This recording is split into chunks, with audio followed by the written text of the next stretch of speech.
first we have Crimson 7, so you guys can come on out.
Standing on the corner, just sing that good old harmony. And as I rise up from the shadow, and my voice carries down the street, I'm alive and I'm proud to be just singing that good old harmony.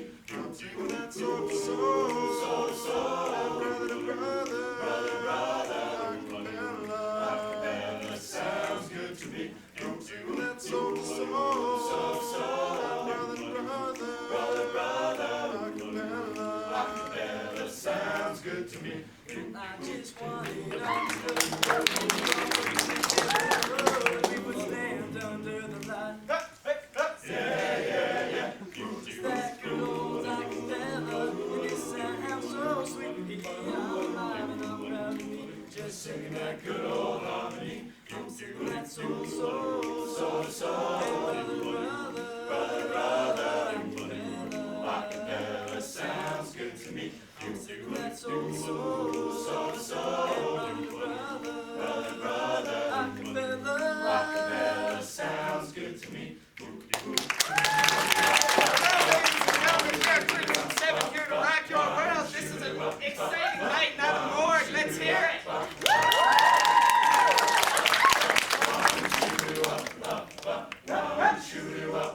Now when I turn out the lights, I say goodbye to another night. I'm gonna rest my weary head, a beat putting my bones away to bed. Well, I'm gonna get on my knees and pray to the Lord. Just give me just one more day, oh Lord.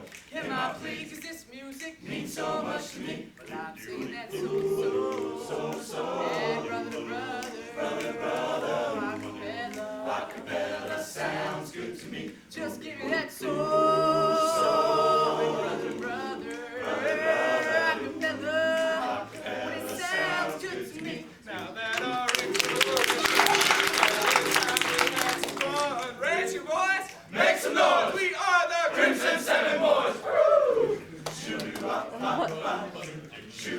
shoo-be-doo-wop, shoo-be-doo-wop, shoo-be-doo-wop, shoo-be-doo-wop, shoo-be-doo-wop, oh yeah, shoo-be-doo-wop, shoo-be-doo-wop, oh yeah.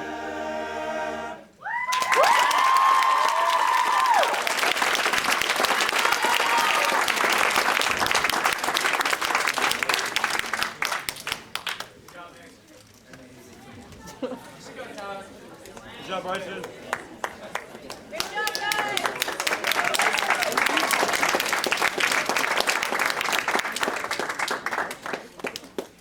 All right, next up is Manny Kazani.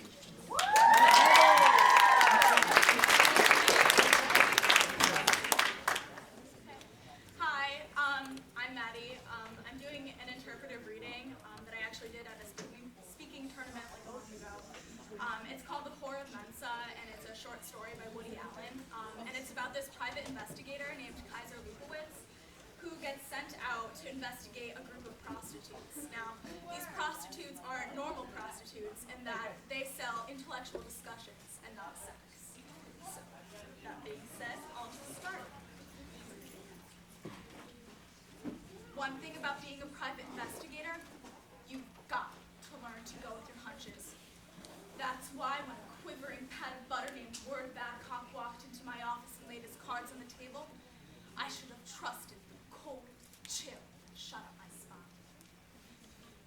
Kaiser Lubowitz. That's what it says on my license. You've got to help me. I'm being blackmailed, please. He was shaking like the lead singer in a Roomba band. I pushed a glass across my desktop and a bottle of whiskey I keep handy for non-medicinal purposes. Suppose you relax and tell me about it. He tried pouring a drink, but you could hear the clicking sound across the street, and most of the stuff wound up in his shoes. I'm on the road a lot. You know how it is. Lonely. Oh, not what you're thinking. See, Kaiser, I'm basically an intellectual. Sure, a guy can meet all the bimbos he wants, but the really brainy women, they're not so easy to find on short notice. And, well, I heard of this girl, 18 years old, a Vassar student. For a price, she'll come over and discuss any topic. Proust, Yeats, anthropology. You see what I'm driving at? Not exactly. I mean, my wife is great, don't get me wrong, but she won't discuss pounds with me. Or Elliot. I didn't know that when I married her. See, I need a woman who's mentally stimulating, Kaiser, and I'm willing to pay for it. I don't want an involvement. I want a quick intellectual experience that I want the girl to leave. Christ, Kaiser, I'm a happily married man. How long has this been going on? 6 months. Whenever I get that craving, I call Flossie. She's a madam with a master's in comparative literature. So he was one of those guys whose weakness was really bright women. I figured there must be a lot of jokers in his position who were starved for a little intellectual communication with the opposite sex and were willing to pay through the nose for it. Now Flossie's threatening to tell my wife. They bugged my motel room. They got tapes of me discussing the wasteland and styles of radical will and, well, really getting into some issues. They want 10 grand or they go to Carla. Kaiser, you've got to help me. Carla would die if she knew she didn't turn me on. Up here. The old call girl racket. I'd heard that the rumors that boys were onto something involving a group of educated women, but so far they were stymied. Get Flossie on the phone for me. What? I'll take your case for it, but I get $50 a day, plus expenses. He picked up the phone and dialed a number. Seconds later, a silky voice answered, and I told her what was on my mind. I understand you can set me up with an hour of good chat. Sure, honey. What do you have in mind? I'd like to discuss Melville. Moby Dick or the shorter novels? What's the difference? The price, that's all. Symbolism's extra. What'll it run me? 50, maybe 100 for Moby Dick. You want a comparative discussion? Melville and Hawthorne? That could be arranged for 100. The dough's fine.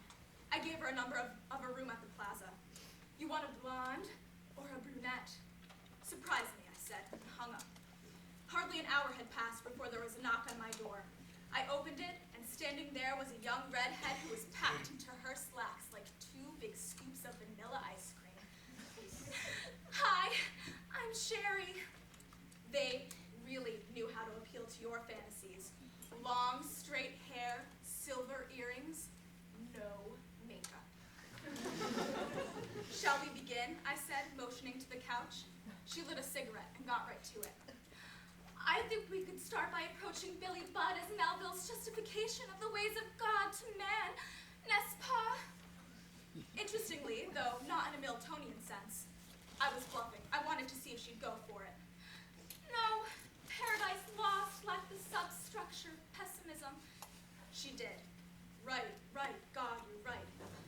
I think Melville reaffirmed the virtues of innocence in a naive yet sophisticated sense. Don't you agree? I let her go on. She was barely 19 years old, but already she had developed the hardened facility of a pseudo-intellectual. She rattled off her ideas glibly, but it was all mechanical. Whenever I offered an insight, she faked a response. Oh yes, Kaiser, yes, baby, that's deep. A Platonic comprehension of Christianity. Why didn't I see it before? We talked for about an hour, then she said she had to go. I stopped her before she got up. Suppose I wanted to have a party. Like, what kind of party? suppose I wanted Noam Chomsky explained to me by twins. Oh, wow. If you'd rather forget it, you'd have to speak with Flossie. It'd cost you. Now it's time to tighten the screws. I flashed my private investigator's badge and informed her it was a bust.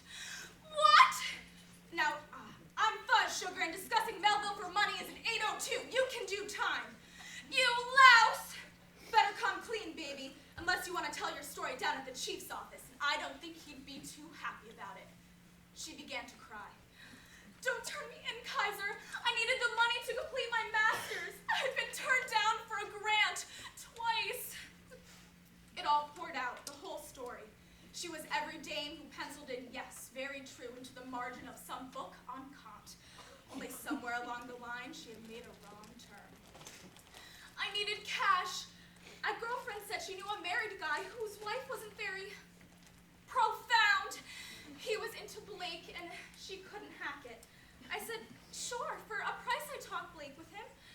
I was nervous at first. I faked a lot of it, but he didn't care. She said there were others. I've been busted before. I got caught reading commentary in a parked car, and I was once stopped and frisked at Tanglewood. Once more, and I'm a 3-time loser. Then take me to Flossie. She bit her lip and said, the Hunter College bookstore is a front. Like those bookie joints that have barbershops outside for show. You'll see. I made a quick call to headquarters, then said to her, okay, Sugar, you're off the hook, but don't leave town. She tilted her face up toward mine gratefully. I can get you photographs of Dwight MacDonald reading. Some other time. I walked into the Hunter College bookstore. The salesman, a young man with sensitive eyes, came up to me. Can I help you? I'm looking for a special edition of advertisements for myself. I understand the author had several thousand gold-leaf copies printed up for friends. Sherry sent me. Oh, in that case, go on back. He pressed a button. A wall of books opened, and I walked like a lamb into that bustling pleasure palace known as Flossie's. Pale, nervous girls with black-rimmed glasses and lunch-cut hair lolled around on sofas, ruffling Penguin classics provocatively. For $50, I learned you could relate without getting close. For $100, a girl would lend you her Bartok records, have dinner, and then let you watch while she had an anxiety attack. For $3 bills, you got the works. A thin Jewish brunette would pick you up at the Museum of Modern Art, let you read her masters, get you involved in a screaming quarrel at Elaine's over Freud's conception of women, and then fake a suicide of your choosing. The perfect evening for some guys. Like what you see, I turned and suddenly found myself at the business end of a 38. It was Flossie, all right. The voice was the same, but Flossie was a man. His face was hidden by a mask. You'll never believe this, but I don't even have a college degree.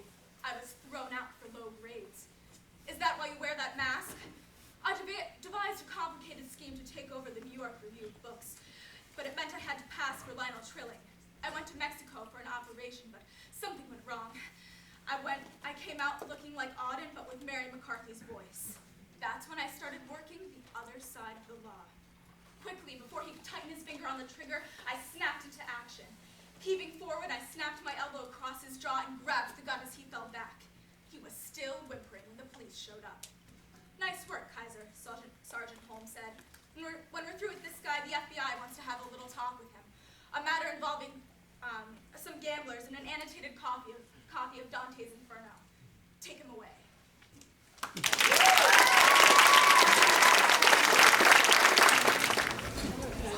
Hi. I'm reading a poem. It's called The Quiet Road by Jeffrey McDaniel. In an effort to get people to look into each other's eyes more, and also to appease the mutes, the government has decided to allot each person exactly 167 words per day. When the phone rings, I put it into my ear without saying hello. In the restaurant, I simply point to the convenience suit. I'm adjusting well to the new life. Late at night, I call my long-distance lover and proudly say, I only used 59 to I save the rest for you. When she doesn't respond, I know she's used up all her words. So I slowly whisper, I love you. 32 and a third.